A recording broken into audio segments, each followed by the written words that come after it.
हमारे महाराष्ट्र में एक महान अवतरण समझ लिए हुआ ज्ञानेश्वर जी। ज्ञानेश्वर जी ने 23 साल की उम्र में ज्ञानेश्वरी लिखी और इसके अलावा एक बहुत ही सुंदर किताब लिखी जो अमृतानुभव नाम के से प्रसिद्ध है। पहली परंपरा ऐसी चली आ रही थी कि एक गुरु का एक शिष्य, ऐसा नाथपंथी में था। एक तरफा भक्ति मार्ग था, दूसरी तरफा लोग या वेद वगैरह पढ़ते थे, पर जहां पर आत्मबोध की बात होती थी वो नाथपंथियों ने कार्य इस महाराष्ट्र में किया। जैसे मचिंद्र नाथ है, गोरखनाथ है, और उस वक्त यही परंपरा थी कि एक गुरु के एक ही शिष्य होने चाहिए। लेकिन 12वीं शताब्दी में ज्ञानेश्वर जी ने अपने परम पूज्य गुरु, उनके बड़े भाई थे, उनसे विनती की कि मुझे आप इसकी इजाजत दे दीजिए कि मैं ये ज्ञान लोगों को बताऊं। सिर्फ बताऊंगा और नहीं, पर बताने दीजिए, क्योंकि गीता में भी कृष्ण ने नहीं लिखा। सिर्फ उन्होंने ये बताया है कि आत्मबोध के बाद क्या स्थिति हो जाती है, कि मनुष्य स्थिर प्रज्ञ हो जाता है, और वह कौन सी शक्ति से होता है इसके बारे में कुछ नहीं पता। इसलिए उन्होंने जब बहुत विनती की तो उनके गुरु ने उनको कहा, अच्छा ठीक है, आप लिख सकते हैं। तो 6वें अध्याय में उन्होंने लिखा कि कुंडलिनी के जागरण से ही आपको आत्मबोध हो सकता है। वैसे तो 6ठी शताब्दी में आदि शंकराचार्य और 14 वर्ष पहले मार्कंडेय आदि लोगों ने भी कुंडलिनी का वर्णन किया होता, कुंडलिनी के बारे में बहुत कुछ लिखा था। किंतु बाद में जो लोग धर्म के अधिकारी थे उन्होंने ये बात पसंद नहीं की। उन्होंने कहा कि ये 6ठा अध्याय निषिद्ध है, इसको पढ़ने की जरूरत नहीं, क्योंकि कुंडलिनी के बारे में कोई जानता ही नहीं था। जो लोग आत्म साक्षात्कारी थे, पहुंचे हुए लोग थे, जो सदगुरु थे, उन्होंने सबने कुंडलिनी की बात की। अब हम लोगों को साइंस का चस्का पड़ गया, साइंस के सहारे हम लोग चल रहे हैं। साइंस भी अच्छी चीज है, कोई बुरी चीज नहीं है, पर साइंस के सहारे चलने वाले लोग हमेशा अति पे उतर जाते हैं, और इसीलिए जहां जहां साइंस बढ़ गया वहां वहां यही सोचा गया कि इससे कौन सा बॉम्ब बनाया जाए। कोई सी भी ऐसी अतिक्रम करने वाली क्रियाएं अगर घटित होती हैं तो सोच लेना चाहिए कि इसमें संतुलन नहीं, क्योंकि अतिक्रमण हो गया। इसलिए आज सारे संसार में एक प्रश्न खड़ा हुआ है कि आखिर हम लोग इस संसार में आए क्यों, और किस लिए हमें ये मनुष्य जन्म मिला। इसका भी कोई अर्थ होता है कि बस हम मनुष्य हैं और इसके बाद कुछ भी नहीं आगे। ऐसा तो हो नहीं सकता। इस मनुष्य मात्र के लिए तो बहुत कुछ लिखा गया है कि बड़ा आपने पुण्य किया जो आप मनुष्य हो गए, बड़ी आपकी महत्ता थी जो आप मनुष्य हो गए। आखिर इस मनुष्य जाति का क्या विशेष रूप है, इसका क्या अर्थ है, ये जो हमारा मनुष्य जीवन है इसकी क्या कीमत है, इसको हमने आंका नहीं। हम इसको समझ नहीं पाते कि ये कितनी महत्वपूर्ण चीज है जो हमें मनुष्य का जीवन मिला है, और ये मनुष्य का सब देह और मनुष्य की ही बुद्धि जो हमारे अंदर आज है। तब इंसान जरूर सोचता है कि अगर ये इतनी महत्वपूर्ण चीज है और मनुष्य के अंदर इतनी बड़ी स्थिति है, तो फिर वो इस तरह मूर्खता क्यों करता है, ऐसे लड़ता बिगड़ता क्यों है, आपस में काट पीट करके संहार क्यों करता है। ये प्रश्न भी ठीक ही है, क्योंकि हमें स्वतंत्रता दी गई। स्वतंत्रता, परमात्मा ने हमें स्वतंत्रता दी कि तुम अब इसे जानो और खोजो। जैसे कि बच्चे जब स्कूल में पढ़ते हैं तो उनसे बताया जाता है कि 2 + 2 = 4, 2 से 2 मिलाए तो 4 होगा। लेकिन जब वो कॉलेज में जाते हैं तब उनसे कहा जाता है अच्छा अब तुम ही सीखो, तुम इसका रिसर्च करो, तुम इसका पता लगाओ, जिससे हमें प्रगल्भता आए।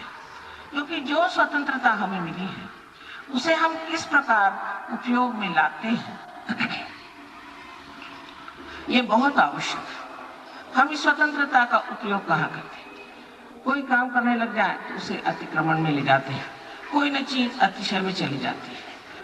कभी कभी हम अपना ही बहुत नुकसान करते हैं, कभी कभी हम दूसरों का बहुत नुकसान करते हैं। तो इसलिए तो मनुष्य जीवन बना नहीं।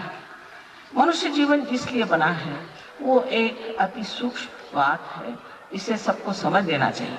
अगर हम बात कह रहे हैं जो भी, उस पर शंका आपको हो तो ठीक है, किंतु एक सोच लेना चाहिए कि जैसे साइंस में एक हाइपोथेसिस, एक धारणा दी जाती है, उसको फिर देखा जाता है कि ये ठीक है या नहीं, उसमें प्रयोग करके देखा जाता है कि ये ठीक है कि नहीं। अगर वो देखा गया कि हाँ ये ठीक है, तब उसे कायदा कहा जाता है, लॉ कहा जाता है। इसी प्रकार अपने दिमाग को आप लोगों को थोड़ा खुला रखना चाहिए। पर यह अनादिकाल से ही मनुष्य का दिमाग कुछ इस मामले में कुंद है, वो अपने को बहुत जरूरत से ज्यादा समझदार समझता है और इसी कारण उसका बड़ा नाश हुआ है।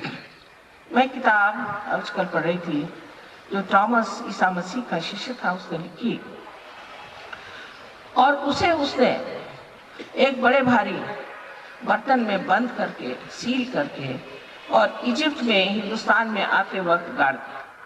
वो अब करीबन 50 साल पहले खोला गया और उसमें देखा गया कि क्या बातें लिखी गई हैं। उसने कहा कि ये बातें ग्नोस्टिक्स की है।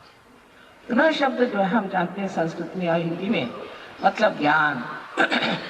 ज्ञान जो कि किताबों से नहीं मिलता, लेकिन जो अनुभव से मिलता है, जो अनुभव सिद्ध है, जो प्रमाण सिद्ध है, वो ज्ञान, इसकी बात उन्होंने की।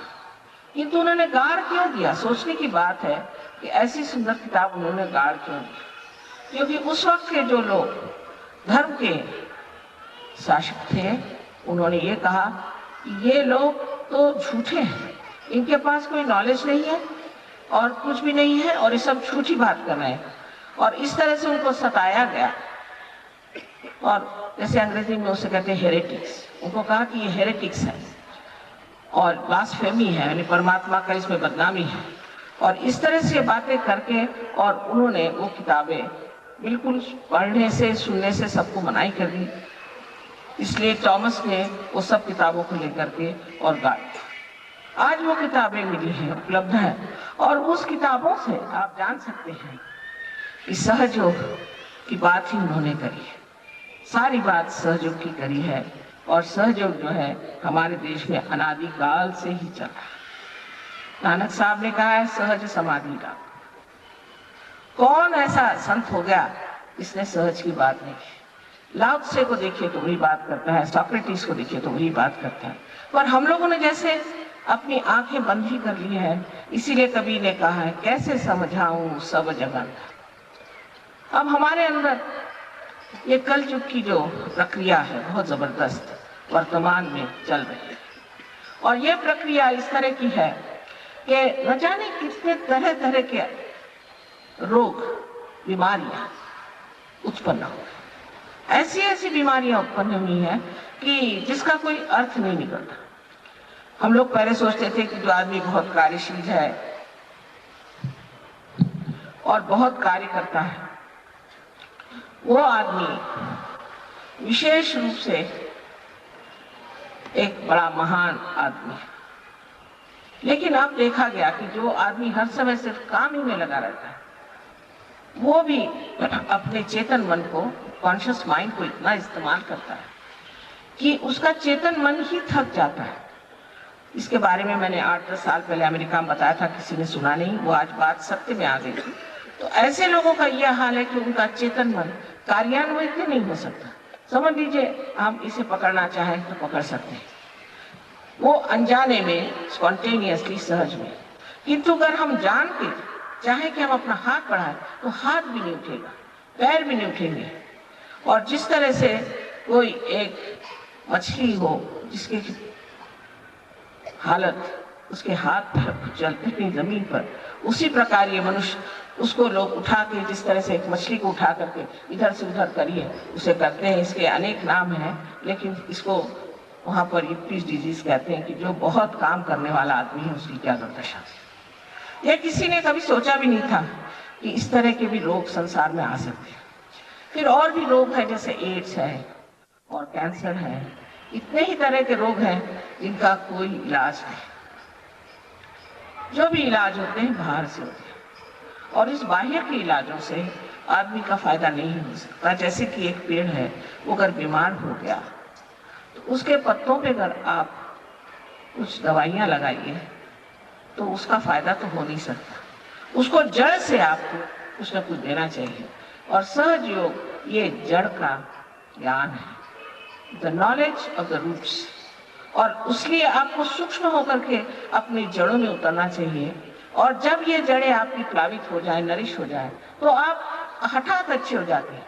कोई मैं करती हूँ या कोई और करता है, ऐसी बात नहीं। ये आपकी कुंडलिनी ही, जिसके बारे में अभी डॉक्टर साहब ने बताया, ये कुंडलिनी ही ये कार्य को करती है, और इतना चमत्कार पूर्ण है कि देखकर आश्चर्य होता है कि ये कैसे हो गया, ये कैसे हो रहा है।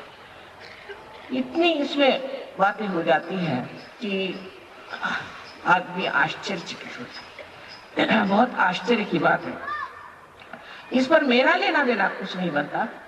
ये आपकी कुंडलिनी है, ये आपकी माँ है, और आपके सबके अंदर ये स्थितिगर है। अगर हम ये कह रहे हैं कि है, तो इसमें झगड़ा करने की कौन सी बात है।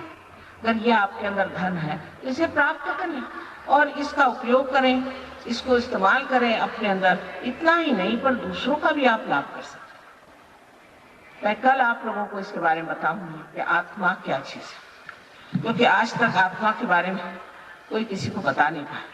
कौन बता सकता है? कोई सुनने वाला तो हो। कृष्ण ने भी एक अर्जुन को, वो भी युद्ध के मैदान में बताया कि जिससे और कोई न सुन सके। समझने वाले कम है, जानने वाले कम है, और इतना बड़ा भंडार इस देश में है। ये तो आपका पूरा हेरिटेज है, वारसा। इसको आप क्या करें? इसकी और आपकी नजर क्यों नहीं? आप क्यों सोचते हैं कि परदेश में ही बड़ा कुछ अच्छा है, सब वहीं से गुणाने की है? आप लोग अभी बाहर गए नहीं, इसलिए ऐसा सोचते हैं। हम तो रह आए, हम तो भर पाए। वहां के इंसान इस कदर बचकाने विक्षिप्त हैं कि आप देख सकते हैं कि हम लोग उनसे कितने अधिक प्रौढ़, प्रगल्भ हैं, मैच्योर्ड। अभी वो एलिजाबेथ टेलर की शादी, उसकी 8वीं शादी, उसको हनीमून जाते वक्त देखने के लिए हजारों लोग वहां पहुंच गए, और उसके ऊपर में 10 हेलीकॉप्टर टहल रहे थे, और ऊपर से वो पैराशूट नीचे गिर रहे थे। कुछ आदमियों पे, कुछ पेड़ों पे, बड़े एक्सीडेंट्स हो गए। ऐसा पागलपन आपने कहीं सुना? हाँ, हो सकता है हमारे मेले वेले लगते हैं, वहाँ लोगों को तो कुछ कारण से जाती है। तो नहीं कि किसी 8वीं शादी हो रही तो उसके हनीमून में देखने जाते। एकदम बचकाना था। बच्चे भी अपने यहाँ समझदार हैं। उन्होंने क्या पाया? सिर्फ ये कि मशीनें चलाने जानते हैं। इसका ये तो मतलब नहीं कि वो प्रगतिशील है। एक प्रगति बाह्य को होती है और एक प्रगति अंदर होती है। अपने देश में इसकी प्रगति अंदर हुई है और बहुत कुछ हो चुकी है, लेकिन हम लोग इस कदर अभिभूत हैं और बाहर की चीजों से, बाहर के विचारों से, बाहर के कामों से, कि हम अपनी चीज को पहचाना नहीं चाहते। अभी डॉक्टर साहब ने जैसे बताया, दिल्ली में, दिल्ली यूनिवर्सिटी ने 3 डॉक्टरों को एमडी की पदवी दी है उनके रिसर्च पे, सहयोग के। और अब ये सिद्ध हो गया कि सहयोग से लोग बीमारी से ठीक हो जाते हैं और अनेक तरह की बीमारियां ठीक होती हैं। पर केवल आप शरीर नहीं, सिर्फ शरीर के लिए कार्य करना कोई बड़ी भारी बात नहीं। शरीर तो ठीक हो ही जाएगा, पर मन साफ हो जाता है। हमारे यहाँ इतना वैमनस्य है, सारा जो कोई भी प्रश्न है वैमनस्य का, साधू संतांनी रक्त ओतलेलं आहे, त्यांचा तर छळ झाला भरपूर। आता त्यांचंच कार्य पूर्ण करण्यासाठी आम्ही आलो आहोत। तेव्हा महाराष्ट्रातल्या लोकांनी ती टिंगलबाजी करणे आणि काहीतरी अश्लीलता घेऊन राहणे शोभत नाही. हा महाराष्ट्र आहे. सर्व जगात हे नाव कुणाला मिळालं नाही, तुम्हाला मिळालेलं आहे, लक्षात ठेवा. तेव्हा कोणची महानता आपल्यामध्ये आहे ते पाहिलं पाहिजे. हा जर महाराष्ट्र नसता तर एवढ्या संतांनी इथे जन्म का घेतला असता? ते संतही गेले, आता फक्त त्यांची देवळं बांधायची आणि टाळ तुटत फिरायचं. जे संतांनी सांगितलं ते काय होतं की तुम्ही आत्मबोध मिळवा. अहो, नामदेवांनी संबंध जोगवा म्हटलेला आहे. त्यात काय सांगितलं की आईचा मी जोगवा मागे, आणि सगळ्या खेडेगावात सगळीकडे गातायत इतक्या वर्षापासून तो जोगवा द्यायला मी आलो, तर आता आमच्याशी भांडण कशाच करता तुम्ही? स्पष्ट त्यांनी जोगवा मागितलेला आहे. सगळ्यांना जोगवा माहिती आहे ना?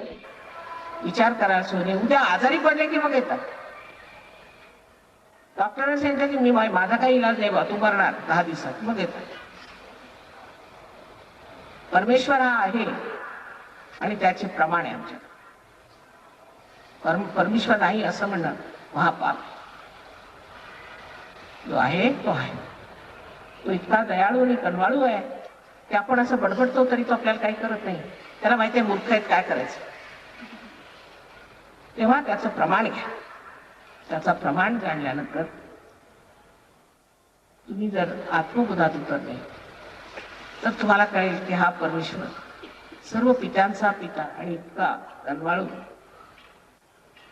आनंदाचा सागर, अशा परमेश्वराला नाही म्हणून आपण केवढी मोठी घोडचूक केलेली. हे महाराष्ट्रात हवं याचं मला अत्यंत आश्चर्य वाटतं. संतांनी इतक्या मेहनती घेतल्या, त्याचं काय फळ निघालं. आमचे बाहेरचे एक ग्रस्त आले, ते म्हणाले माताजी कदाचित तिथे फारच लोक देवाकडून देवाबद्दल विरुद्ध असतील म्हणूनच इतक्या लोकांनी इथे जन्म घेतला, नाही तर त्यांनी इथे काय इतका जन्म घेतला. वाटेल ते तोंडातील ते बोलायचं, म्हणतात ते सांगायचं. ते केवढा उद्दामपणा. आणि मला कधी कधी भीती वाटते त्या महाराष्ट्रावरती काय गदा येणार आहे देवाला. अशा रीतीने बेजबाबदारपणाने बोलणं, भरकटल्यासारखं, जसं काही तुम्हाला सगळा अधिकार आहे. ह्याचं पण एक फार मोठं सायन्स आहे अध्यात्माचं. त्याच्यात उतरा आधी आणि मग बोला. एक अक्षर तुम्ही कधी वाचत नाही, कधी त्याचा व्यासंग केला नाही, जाणलं नाही. एक अमृतानुभवासारख्या 2 ओळी लिहून दाखवा म्हटलं तर लिहून दाखवता येणार नाही. काय ते लिखाण. असे महान लोक ह्या देशात, ह्या महाराष्ट्रात झाले. आणि आपण कुठे बसलेलो आहोत, काय करतोय, लक्ष घालायला.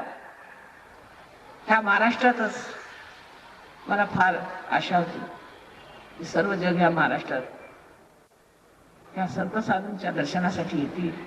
तसं काही दिसत नाही, कारण इथे येऊन दुसरेच प्रकार पाहिले.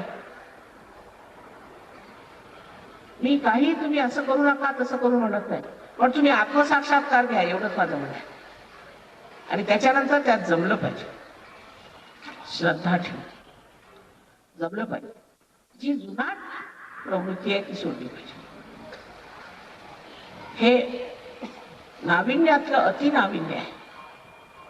त्यात उतरल्यावर तुम्हाला लक्षात येईल की तुम्ही काहीतरी विशेष आहात. विशेष आहात म्हणूनच या महाराष्ट्रात जन्माला आलात. आणि ते विशेष काय ते मिळवलं पाहिजे. काहीतरी असामान्य असल्याशिवाय तुम्ही ह्या महाराष्ट्रात जन्माला आला. पण तुम्ही सगळं स्वतःविषयी विसरलं. तुमच्या लक्षातच येत नाही की तुम्ही ह्या महाराष्ट्रात जन्माला का. विचारच तुम्ही करत नाही.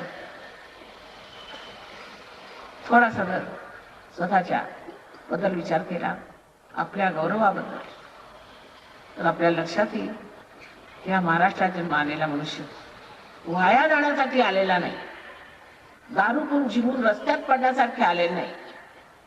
पण आश्चर्याची गोष्ट आहे की त्या दिल्लीला, इथे म्हणजे मला मुळीच अशा नाराजी हो, त्यासाठी काही मेहनत नको, काही त्याग नको, काही नको. तुम्ही जिथे आहात तिथे जसे आहात तसेच ही प्रक्रिया घडते.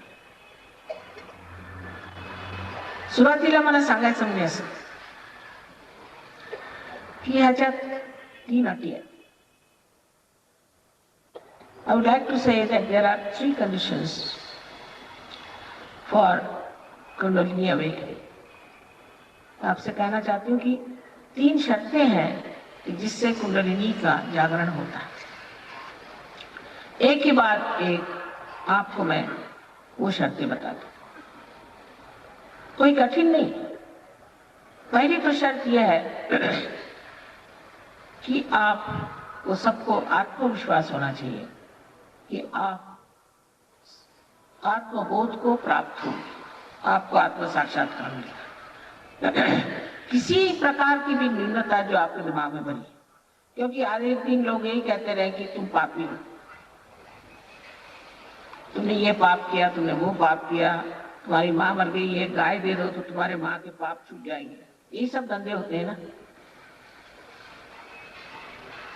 ये लोग जो कहते हैं कि आप पापी हैं, कोई विश्वास नहीं, कोई भी पापी नहीं. हाँ, भटके हुए हैं आप भटक गए. आप जहां हैं वहां जैसे भी भटक गए हो, आज वर्तमान में इस वक्त आप अपने दोषों को किसी भी तरह से मत सोचें. निर्दोष हैं आप इस वक्त जब आप यहाँ बैठे, और यही सोचना चाहिए कि हम पूर्णतया निर्दोष हैं.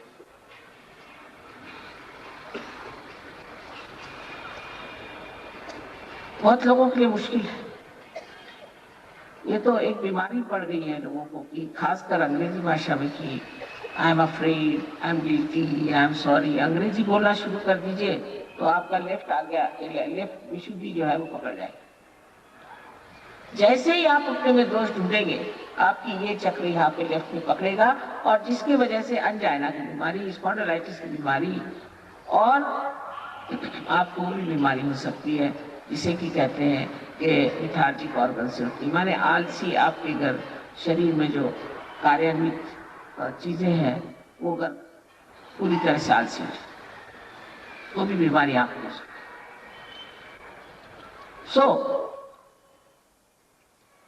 पहली बात ये कि हमें अपने बारे में पूर्ण विश्वास होना चाहिए और सोचना चाहिए कि हम मनुष्य हैं, हम गौरवशाली. इसमें कोई नहीं जात नहीं, पात नहीं, इसमें कोई गरीबी अमीरी नहीं है, इसमें कोई ऊंचा नीचा नहीं है. सबके लिए एक ही चीज है कि सबके अंदर कुंडलिनी का वास्तव है और सबकी कुंडलिनी जागृत हो सकती है. ये सब जो बातें आप लोगों को बताई गई है, इसको कृपया आप लोग पूरी तरह से पूछें. इस क्षण, इस वर्तमान काल में अपने प्रति जो भी क्रोध हो, नाराजगी हो, उसे आप माफ कर दीजिए.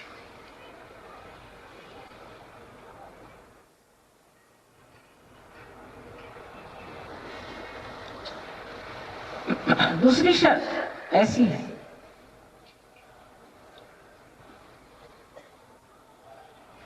बहुत आसान है चीजें भी, कोई मुश्किल नहीं, कि आप सबको एक साथ माफ कर दीजिए. आप माफ करें या ना करें, क्षमा करें या ना करें, कुछ नहीं करते, कुछ भी नहीं करते, सिर्फ दिमागी जमा कर, सिर्फ अपने सर की एक कल्पना कि मैं उसको क्षमा नहीं कर सकता. पर उसे नुकसान किसका हो रहा है? आप ही का नुकसान हो रहा है. वो जिसने आपको सताया, तकलीफ दी, उसको याद करने से आपको तकलीफ हो रही, उसे कोई तकलीफ नहीं. तो फिर आपको सबको एक साथ, बिल्कुल एक साथ सबको क्षमा कर दीजिए. बिल्कुल अपने पूरे मन से इसको क्षमा कर. तीसरी बात यह है कि मैं आपकी स्वतंत्रता का पूर्णतया आदर करती हूं. अगर आपको आत्मबोध नहीं चाहिए तो आपको कृपया चले जाना चाहिए, क्योंकि दूसरों की ओर देखना इस वक्त में, जबकि वो अपनी अंदर को देख रहा है। तो ये कोई बड़ी सभ्यता की बात नहीं, शिष्टता की बात नहीं।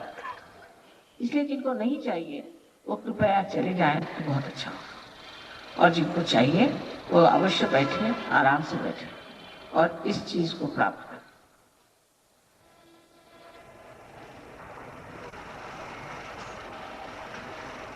एक छोटी सी विनती है कि आप लोगों का जूते उतार सके तो बड़ा अच्छा होगा, क्योंकि ये जो महाराष्ट्र की भूमि, ये अत्यंत पवित्र भूमि है। अब क्या बताएं आपसे, जो लोग बाहर से आए हैं उनके लिए भी जान लेना चाहिए कि महाराष्ट्र की भूमि, यहाँ की संस्कृति बहुत पवित्र है। अब कुछ रहा नहीं उसमें से। जब हम छोटे थे तो हमने बहुत कुछ देखा था। आप लोग दुर्भागी हैं जो आपने ऐसा देखा नहीं। कोई हर्ज नहीं, फिर से भाग्य जगाना चाहिए इस महाराष्ट्र का। तो कृपया आप अपने जूते उतार के दोनों को, और जो जमीन पे बैठे हो तो ठीक ही है, लेकिन जो कुर्सियों पे बैठे हो दोनों पैर अलग अलग।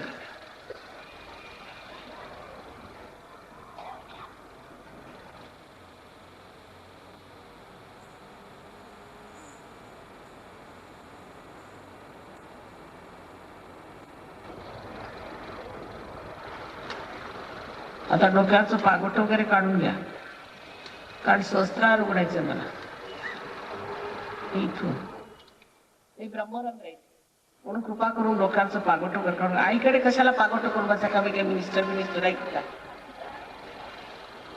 आईकडे पागोट कशाला पाहिजे. तुम्ही आपल्या आईला भेटायला आला, पागोट कशाला पाहिजे. हा, आईचा हात नेहमी डोक्यावर असतो नाही का. पागोट कशाला पाहिजे आईची. टोप्या बिप्या असल्या त्याही उतरून ठेवा. गंडे दोरे काही गळ्यात असतील, कमरेत असतील, ते कृपा करून काढलेले बरे. आणि काही मंत्र वगैरे म्हणू नका, काही म्हणायची गरज नहीं. कोई मंत्र आदि कुछ नहीं कहने की जरूरत. कुछ अगर आपके गले में तंग चीज हो या कमर में चीज तंग हो तो उसे निकाल दें. कोई भी मंत्र वगैरह नहीं कहने की जरूरत. कुंडली खुद ही उठ करके पूरा काम कर ले. ये आपकी माँ है, आपकी अपनी वैयक्तिक माँ है, इंडिविजुअल मदर. वो आपके बारे में सब जानते हैं और वो पूरे आराम से उठ करके और आपको पूरी तरह से ऐसा बना देगी कि आप खुद हैरान हो जाएंगे कि मेरा एकदम इस तरह से परिवर्तन, ट्रांसफॉर्मेशन कैसे हो. कमाल की चीज. तब आप जानिएगा कि आप क्या है. ये सामने रखिए तो अच्छा रहेगा. कमाल है. ऐसे आगे करिए, सब लोग देख नहीं पा रहे.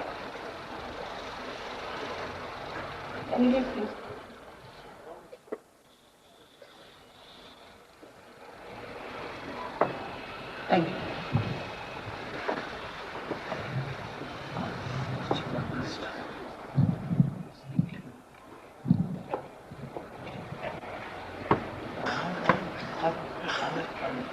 और आगे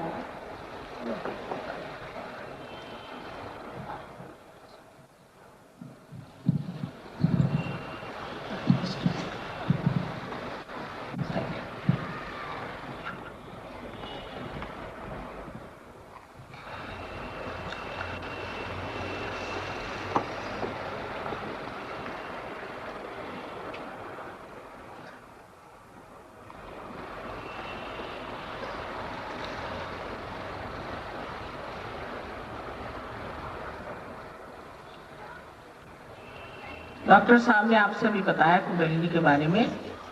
left and right side. Left side जो होती है ये हमारी इच्छा शक्ति है और कुंडलिनी हमारी शुद्ध इच्छा. राइट हैंड जो है, राइट साइड, ये हमारी क्रिया शक्ति है. इसलिए आप सब लोग अपना लेफ्ट हैंड हमारे ओर करें.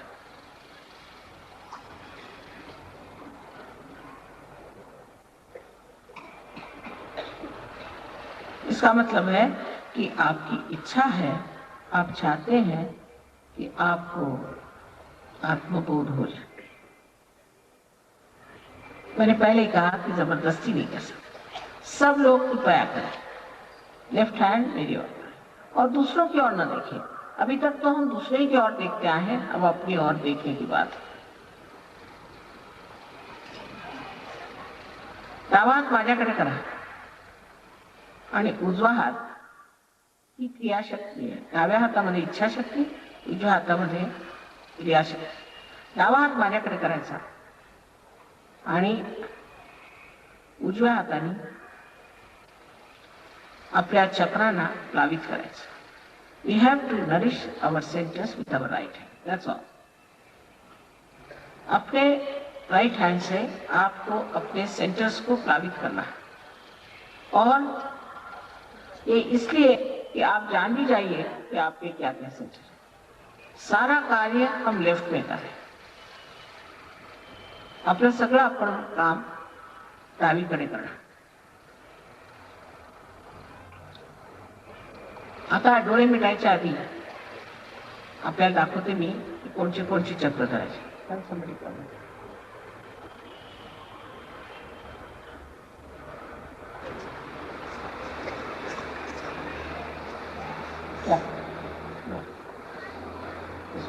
तुम्ही आता डावा हात असा ह्यांच्याकडे दाखवता आणि उजवा हात सर्वप्रथम अपने हृदय हाथ ठेवते। सबसे पहले अपने हृदय पे हाथ। हृदय में आत्मा का स्थान है, इसलिए सबसे पहले हम अपने हृदय पे हाथ रखते हैं। उसके बाद हमारा राइट हैंड हम पेट के ऊपरी हिस्से में लेफ्ट हैंड साइड पे रखते हैं। पोटाच्या वरच्या भागात डावीकडे। ये गुरु प्रिंसिपल, गुरु तत्व का स्थान है। ये महान गुरुओं ने बनाया हुआ है, जो सदगुरु हो गए उन्होंने ये स्थान बनाया है और जिसकी कृपा से हम लोग भी अपने ही गुरु हो जाते हैं। क्योंकि जब आप आत्मा हो जाते हैं तो आत्मा के प्रकाश में आप जब चलते हैं तो आप ही अपने गुरु हो जाते हैं। फिर ये राइट हैंड पेट के निचले हिस्से में लेफ्ट हैंड साइड पे रखें। ये चक्र शुद्ध विद्या का है। शुद्ध विद्या का मतलब है जिस विद्या से, जिस ज्ञान से हम एक चैतन्य को उपयोग में ला सकते हैं, परमात्मा की शक्ति को उपयोग में ला सकते हैं। यही शुद्ध विद्या है। लेकिन ये विद्या पढ़ाई नहीं जाती। जैसे कि अब हमें मालूम है कि अगर हमें यहाँ चोट लग जाए तो फौरन ये अंगूठा उसकी मदद कर देता। ये विद्या है। बंदी बनाई अगर बहुत ज़्यादा से गायक आए तो हम ऐसे हाथ कर लेते हैं। ये विद्या हमारे अंदर है, शुद्ध विद्या, कोई सिखाई हुई नहीं। इसी प्रकार जैसे ही आपके अंदर चैतन्य बहना शुरू होगा तो आप देखेंगे कि आपके हाथ से ठंडी ठंडी हवाएं लग जाएगी। आपके ब्रह्मरंध्र से कुंडलिनी जब भेदेगी तो यहाँ से भी ठंडी ठंडी हवा आ जाएगी और आप इन्हीं 5, 6 और 7 चक्रों में जान जाइएगा कि आपके अंदर क्या दोष है और दूसरों के किस चक्र पे दोष है। ये जो लेफ्ट हैंड है ये हमारी भावनाएं, इमोशन के लिए, और जो राइट हैंड है वो हमारे बुद्धि के कार्य और शारीरिक कार्य के लिए है, मेंटल एंड फिजिकल वर्क। इसी तरह से 7 चक्रों को मिला करके बीच में जो चक्र तैयार है, लेफ्ट एंड राइट सिंपैथेटिक से जो बीच में चक्र तैयार होता है इसे पैरासिम्पैथेटिक कहते हैं। और इसी चक्रों से ही शक्ति के पुंज है और जो शक्ति हमारे अंदर गुजरती है। कल आपको मैं ये भी बता दूंगी कि हमें बीमारियां क्यों हो जाती हैं। तो आज आप जान लीजिए कि ये शुद्ध विद्या हमारे अंदर संचार करती है,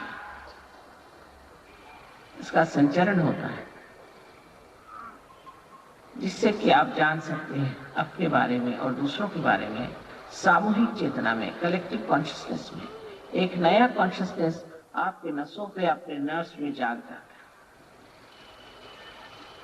अब अपना राइट हैंड आप पेट के ऊपरी हिस्से में फिर रखें, फिर यही राइट हैंड आप हृदय पर रखें। आपसे मैंने पहले ही कहा था कि अगर आप अपने को बहुत दोषी समझते हैं, हर चीज में आप बड़े संकोच करते हैं, बड़े ही आप फॉर्मल आदमी हैं, तो आपका ये चक्र पकड़ जाता है। और जब ये चक्र पकड़ जाता है, इससे जो बीमारियां हो जाती हैं वो भी मैंने आपसे बता दी। तो इसलिए अब राइट हैंड आप अपने कंधा और अपनी गर्दन, खांदा आणि आपली मान ह्याच्यामध्ये जो कोण आहे त्याच्यावरती हात ठेवा। अब अपनी गर्दन जो है राइट साइड को मोड़ दें, अपनी मान उजवीकडे वळवून घ्या पूर्णपणे।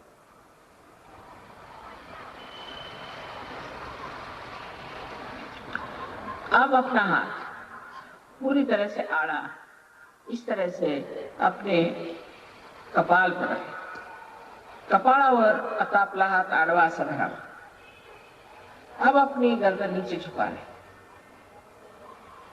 इतनी झुक जाए तो मान खाली लगून घ्यायची। यहाँ पर सबको एक साथ क्षमा करना होगा। अब यही हाथ पीछे की ओर ले जाएं और अपने सर को पीछे की ओर मोड़ दें। यहाँ पर बगैर अपने को दोषी ठहराए हुए, बगैर अपनी गलतियां कहे बगैर आपको अपने समाधान के लिए ही परम चैतन्य से क्षमा मांगनी है। आपल्या चुका न मोजता, आपल्याला दोषी न ठरवताना त्या ठिकाणी आपल्याला त्या चारीकडे पसरलेल्या परम चैतन्याची क्षमा मागायची। आता उजवा हात परत पूर्णपणे ताणून घ्या, राइट हैंड को पूरी तरह से तान लीजिए और इसकी जो हथेली है उस हथेली को बराबर अपने तालू पर, जो कि एक स्निग्ध सी हड्डी थी बचपन में, उस पर रखें। का मधला तळव्याचा मधला भाग बरोबर मध्यभाग हे आपल्या टाळूवर, टाळू आपल्याला माहिती आहे लहानपणी टाळू इथे एक फारच स्निग्ध असं हाड असायचं, त्या जागेवर बरोबर जमून घ्यायचं। अब अपनी उंगलियां पीछे की तरफ पूरी तरह से करें और गर्दन को झुका,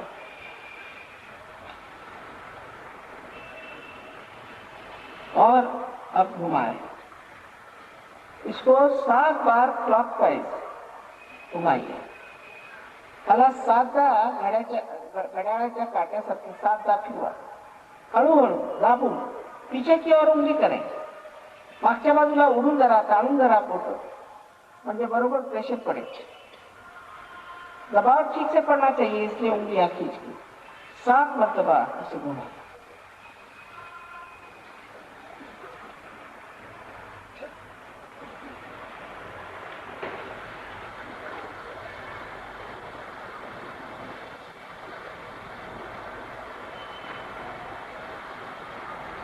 ठीक, बस इतना ही हमें करना है, कुछ ज्यादा नहीं, इतकंच करायचं, जे काही जास्त नाही।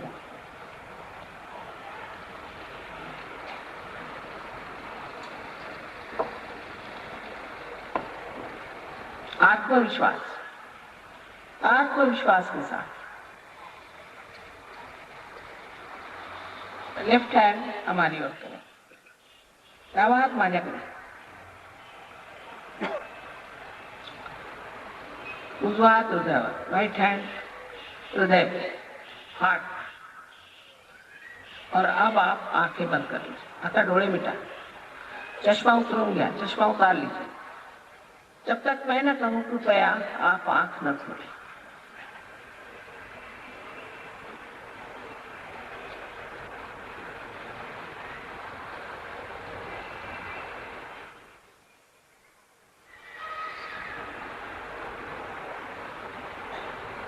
अब हृदय पे हाथ रख करके एक बड़ा मूलभूत प्रश्न आप मुझसे पूछिए। 3 बार अपने हृदय में उधार हात ठेवून मला एक फार मूलभूत प्रश्न विचारा। हृदयावर हात ठेव, हृदयातच विचारायचा प्रश्न 3दा। माँ, आप मुझे माँ कहें चाहे आप मुझे श्री माता जी कहें, माँ क्या मैं आत्मा हूँ? प्रश्न विचारा। आई किंवा मला श्री माताजी म्हणता येईल, काय मी आत्मा आहे? मी आत्मा आहे का? असा प्रश्न 3दा विचारा। कारण तुम्ही आहात, आप है, आत्मा ही है।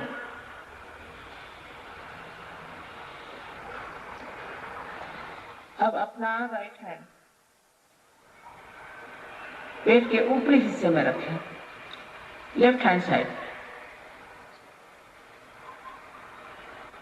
आता उजवा हात पोटाच्या वरच्या बाजूला डावीकडे ठेवणे, दाबून ठेवणे। अगर आप आत्मा हैं तो आप अपने गुरु भी हैं। इसलिए दूसरा प्रश्न अपने मन में 3 बार पूछिए, माँ क्या मैं स्वयं का गुरु हूं? जर तुम्ही आत्मा आहात तर तुम्ही स्वतःचे गुरु आहात। म्हणून एक प्रश्न 3दा मनात विचारायचा, श्री माताजी, मी स्वतःचा गुरु आहे का? मी स्वयंचा गुरु आहे का? मीच माझा गुरु आहे का? असा प्रश्न विचारा मनात।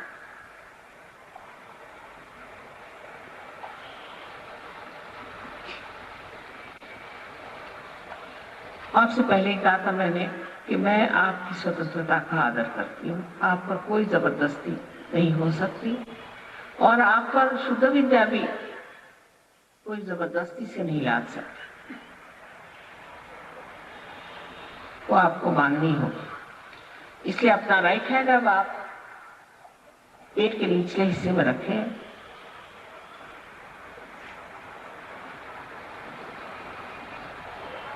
लेफ्ट हैंड साइड में। मी आधीच म्हटलं होतं की मी आपली स्वतंत्रता आहे त्याची मानमर्यादा मी ठेवते आणि आपल्याला जबरदस्ती होऊ शकत नाही। शुद्ध विद्या सुद्धा मी आपल्याला जबरदस्तीने देऊ शकत नाही, तेव्हा ती मागावी लागेल। इस चक्र पे 6 बार आप कहिए मन में, माँ मुझे कृपया शुद्ध विद्या दीजिए। 6 बार कहिए। त्या चक्रावर 6दा म्हणावं, श्री माताजी कृपा करून मला शुद्ध विद्या द्यावी। 6 बार इसलिए क्योंकि इस चक्र में 6 पंखुड़ियां। 6दा एवढ्यासाठी की ह्या चक्राला 6 पाकळ्या आहेत। जैसे ही आप कुंडलिनी का जागरण के बारे में जानना चाहते हैं, ये जानिए कि जब आपने शुद्ध इच्छा मांगी तो कुंडलिनी का जागरण शुरू हो गया, आपको उसका पता ही नहीं लगा। कुंडलिनीचं जागरण तुम्ही शुद्ध इच्छा मागितल्याबरोबरच सुरुवात झालेली आहे, तुम्हाला ते कळणार सुद्धा नाही, पण कुंडलिनी जागृत झाली आणि वर चालू लागली, त्याची वाटचाल वर होत आहे। ये कुंडलिनी ऊपर की ओर चल रही है, इसलिए चाहिए कि हम ऊपर के चक्रों को भी प्लावित करें, जिससे वो विस्तार हो जाए, जिसमें से कुंडलिनी आसानी से गुजर सके। वरती चक्र जे आहेत ते विस्तार झाले पाहिजे, त्याच्यातनं कुंडलिनी व्यवस्थित गेली पाहिजे। इसलिए अपने आत्मविश्वास के साथ हमें उनका विस्तार करना चाहिए, उनको प्लावित करना चाहिए। तो आप अपना राइट हैंड पेट के ऊपरी हिस्से में लेफ्ट हैंड साइड में रखें। आता कृपा करून आपला उजवा हात पोटाच्या वरच्या बाजूला डावीकडे ठेवावा दाबून आणि इथे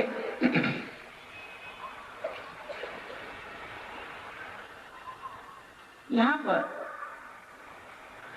पूर्ण आत्मविश्वास के साथ आपको 10 मर्तबा कहना होगा। श्री माता जी, मैं स्वयं का गुरु हूँ। श्री माता जी, मैं स्वयं का गुरु हूँ। इथे पूर्ण विश्वासाने आपल्याला दादा म्हणा लागेल, श्री माता जी, मी स्वतःचाच गुरु आहे असं म्हणावं लागेल। पूर्ण आत्मविश्वासाने दादा म्हणा।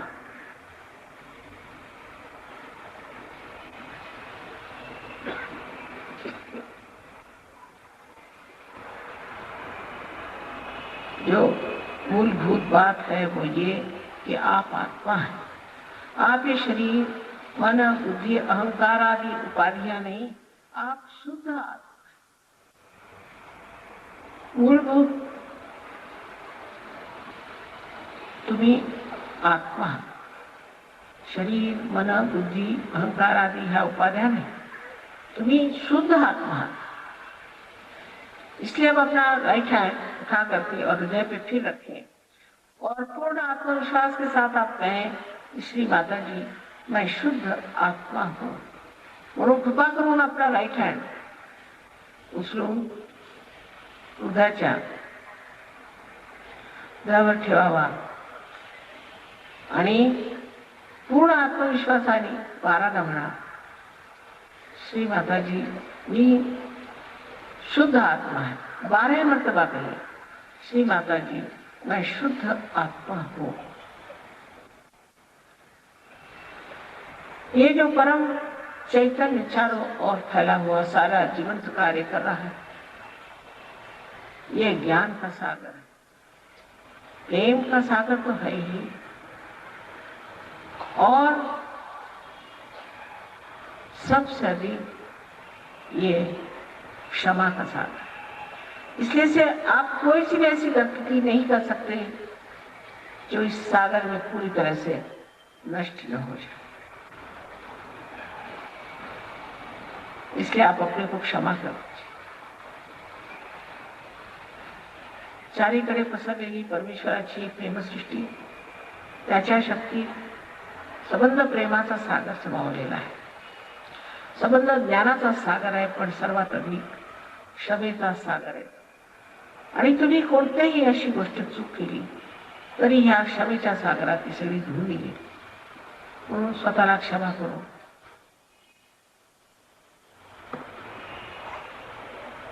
अपना हाथ मान आणि खांदा ह्याच्यामध्ये घ्या।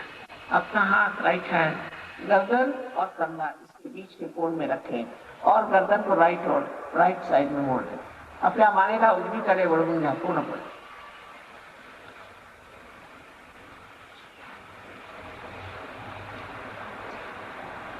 यहाँ पर 16 मरतबा 16 टाइम्स एक कृष्णाचं चक्र आहे, इथे 16 दामनावर 16 मरतबा आपको कहना होगा पूर्ण आत्मविश्वास के साथ, माँ मैं निर्दोष। इथे पूर्ण आत्मविश्वासाने 16दा म्हणावं लागेल, आई मी निर्दोष आहे।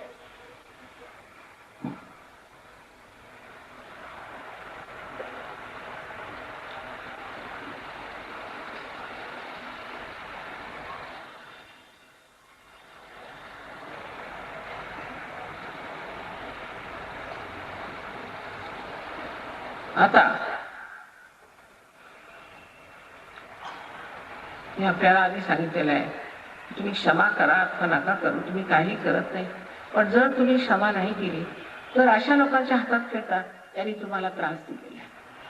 म्हणून सगळ्यांना एक साथ क्षमा केली, एक साथ। कोणाची आठवण करण्याची गरज नाही, कोणाला जाणण्याची गरज नाही, फक्त एक साथ सगळ्यांना क्षमा करायची। मैंने आपसे पहले भी कहा है कि आप क्षमा करिए चाहे न करें, कुछ भी नहीं करते, लेकिन अगर आप क्षमा नहीं करते हैं तो उन लोगों के हाथ में खेलते हैं जिन्होंने आपको सताया और तकलीफ। उनको याद करने की भी जरूरत नहीं, उनको गिनने की जरूरत नहीं, बस आप पूर्ण हृदय से सबको एक साथ क्षमा करें। राइट हैंड को अपने माथे पर आड़ा रखें और सर को झुका लें। सर को झुका करके पूरी तरह से आप पूर्ण हृदय से, न कि कितने बार, पूर्ण हृदय से कहें कि माँ मैंने सबको एक साथ क्षमा कर दी।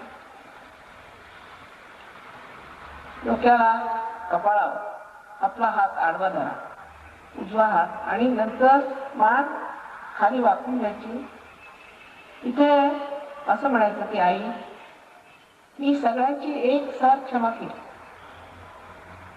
पूर्ण आत्मविश्वासाने म्हणा. कितने बार कहना की बात नाही, हृदय से. कितीला म्हणायची गोष्ट नाही, हृदयापासून ही गोष्ट म्हणायला पाहिजे.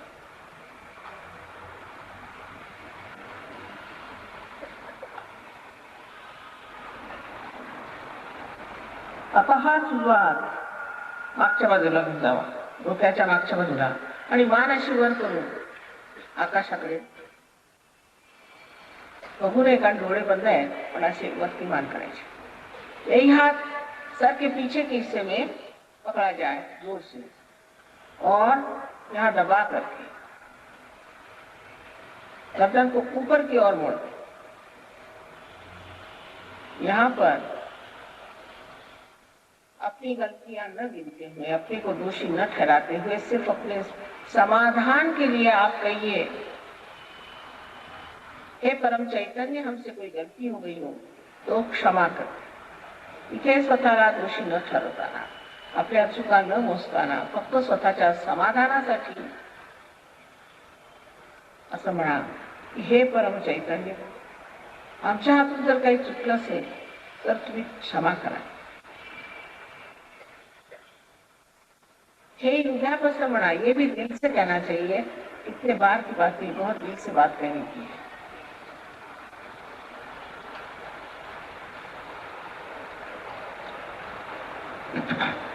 अब आखिरी चक्र बहुत महत्वपूर्ण है. उसके लिए अपनी हथेली को तान ले खूब अच्छे से, और हथेली का जो बीच का हिस्सा है उसे अपने तालू भाग पर रख ले, जो कि एक स्निग्ध सी हड्डी थी बचपन में, और उंगलियों को पूरी तरह से बाहर की ओर तान ले और अपनी गर्दन झुका ले. हा फार महत्वाचा शेवटला प्रयोग आहे. तेव्हा कृपा करून आपल्या हाताला पूर्णपणे ताण दे. मध्य भाग आहे तो ताळूवर ठेव, आणि पोट मागच्या बाजूला खूप ओढून धरा. उंगलियां जरूर खींच लीजिए बाहर की ओर, आणि मान वाकून घ्या. अब यहाँ फिर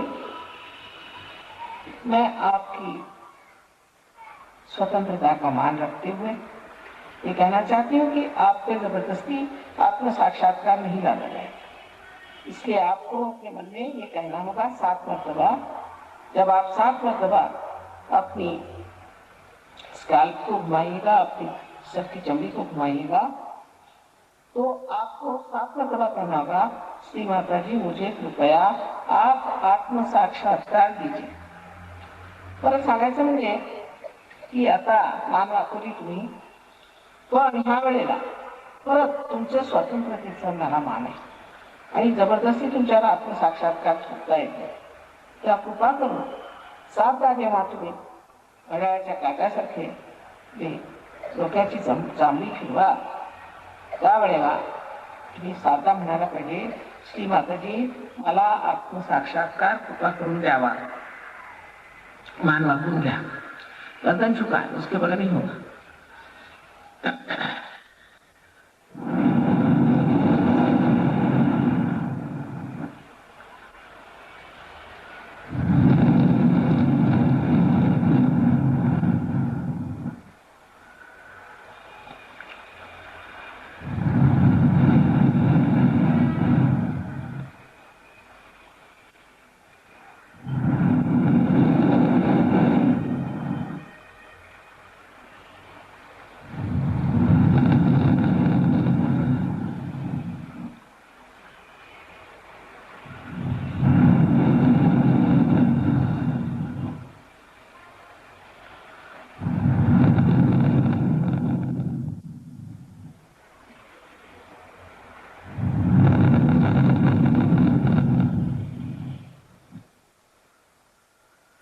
अब दोनों हाथ नीचे ले, दोन्ही हात खाली घ्या, आणि असे वट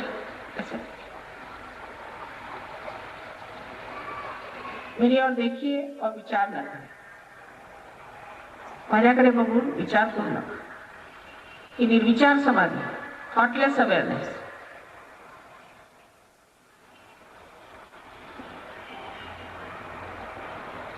अब राइट हैंड मेरी ओर करें और सर झुका करके और लेफ्ट हैंड से देखें कि आपके ब्रह्मरंध्र में से कुछ ठंडी या गर्म हवा आ रही है क्या। देखिए, इसके ऊपर हाथ नहीं रखना चाहिए, दूर।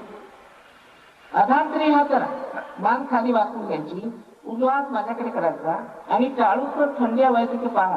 अधांतरी पद, अधांतरी मराठी में कितना अच्छा शब्द है ये अधांतरी। किसी किसी को बहुत नजदीक, किसी को बहुत, कुणाला जवळ कुणाला दूर, अशी थंड किंवा गरम वाऱ्याची झुळूक किंवा हळूहळू वाऱ्याची अशी लाटा आहेत।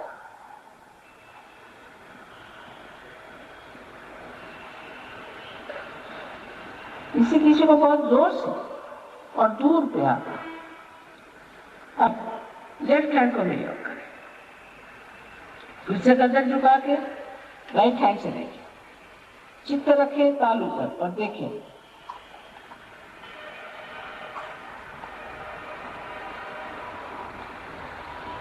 अब राइट हैंड, फिर से सब झुका, फिर से देखिए, कृपया देखिए ठंडी हवा आ रही है क्या, गर्म हवा आ रही है सर में से, ताल में से।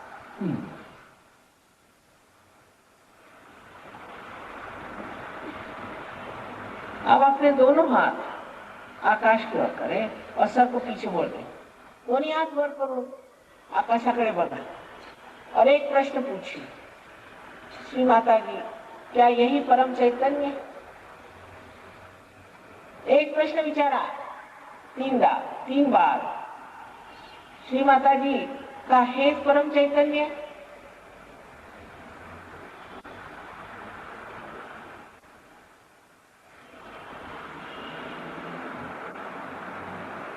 करा हाथ कर, नीचे हाथ कर।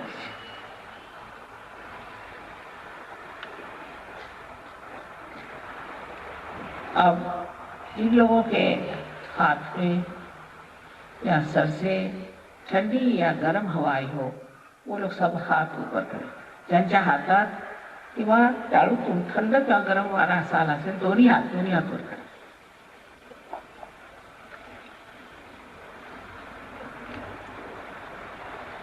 बापरे, इतके संत साधु उभे झाले या पुण्यनगरी।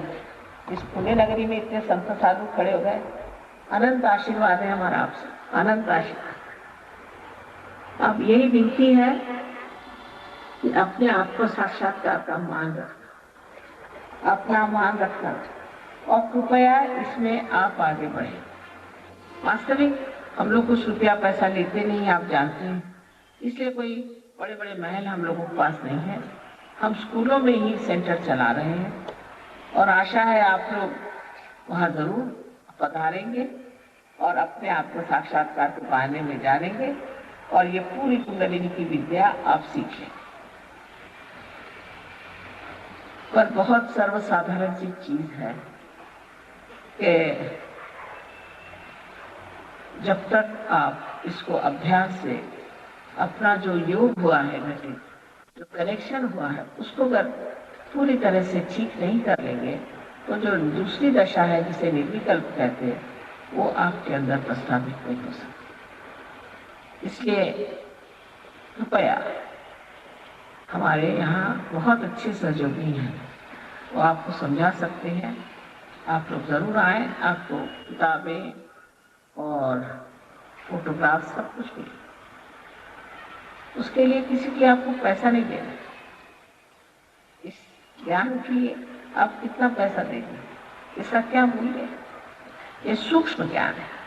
अब आप सूक्ष्म हो गए हैं, इसको प्राप्त करें और इसमें उन्नति करें।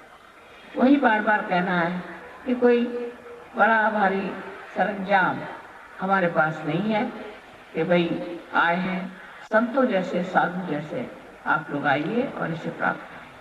वैसे भी आपको अगर कोई प्रश्न हो तो कृपया लिख करके वो दे दीजिएगा, आज भी और कल मैं सबका आपको जवाब दूंगा। आप तो पूना में ही हमने घर बना लिया है और आप लोगों की सेवा में हमेशा रहेंगे। जो भी आप कहिएगा, आपके साथ जो भी करना होगा हम करने को तैयार हैं। लेकिन आप अपने प्रति श्रद्धा रखें, अपने प्रति सम्मान रखें। आप सबको अनंत आशीर्वाद।